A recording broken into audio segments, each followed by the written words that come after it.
All right, we are back. If you've been following along, you know I've got my hands in a few projects right now, and packages arriving regularly from Brownells to keep these builds going. Excited for summer to come and get these out there, especially this one here. This has been sitting for, won't tell you how long. It's been a long time. But we have our new Frontier Upper receiver. My Aero Precision charging handle I got off Brownells, a new Frontier bolt carrier group. Pretty sure it's theirs. This has been sitting a while. Can't remember exactly where I got it from. And then just since we're starting on the left here, I do have the Raven concealment on here, and it is broken in. The last video I had some trouble getting that on, or getting it off, and now it's on and off. So there's some little nubs that sit into the takedown pinhole, and when you install it for the first time, it kind of mates to the receiver. So that is good to go. Definitely, again, a great option if you have multiple AR9 receivers, because those bolt carriers tend to kind of free float in the upper receiver. But working over to the right side of it, I have a ZRODelta SubZRO handguard. I'm pretty excited about this front end setup. They typically don't sell these handguards individually. I managed to get one. And then I have a War Sport barrel that the SubZRO rail is actually designed around. So if you don't know, ZRODelta actually purchased War Sport. So ZRODelta continued making that barrel length. I just so happened to have the old barrel, the War Sport one. And the reason I say designed is you can see the threads are just exposed at the end. And this rail is actually wide enough that you could, if you wanted to, tuck a 1.5" diameter suppressor, I believe, will fit in there.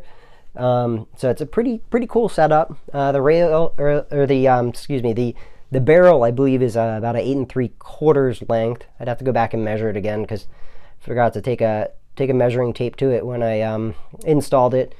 But either way, pretty excited this is done. Might run iron sights to just get it out there, but probably end up picking up a red dot. Not sure what just yet, but it is there. As far as muzzle device on this, I have one of the War Sports. They had kind of a modernized A2 flash hider that was, I think people refer to it typically as a pineapple, so it was kind of a little round, and I have that. I might run that on there to start, but ultimately I'd like to throw a tri-lug on there to be able to mount the suppressor. So that's where we stand on that. Ultimately, it's pretty much range ready. Just throw some irons on it. But moving on, I did get another package from Brownells, and I got the Sons of Liberty Gunworks Blaster Starter Kit.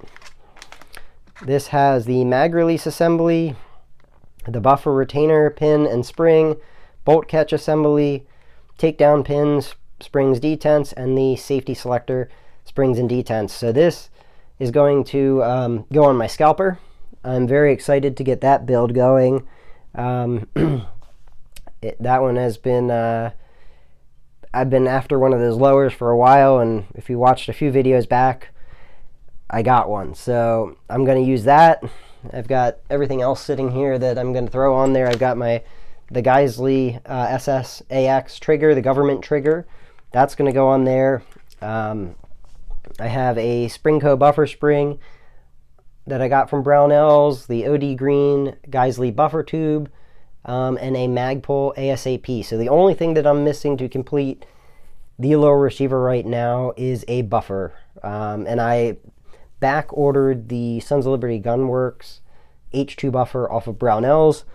I wanted to stick with it being Sons of Liberty just because it's a Sons of Liberty lower. I know I can throw another buffer in there. It was just what I decided to do, but that's where we stand with these builds. Hopefully Brownells gets that H2 in soon, but we might try to throw this lower together here sooner, and thinking about doing a video of the assembly. We shall see. Or I might wait for the buffer to come in, but we'll see what happens. But I will catch you guys later.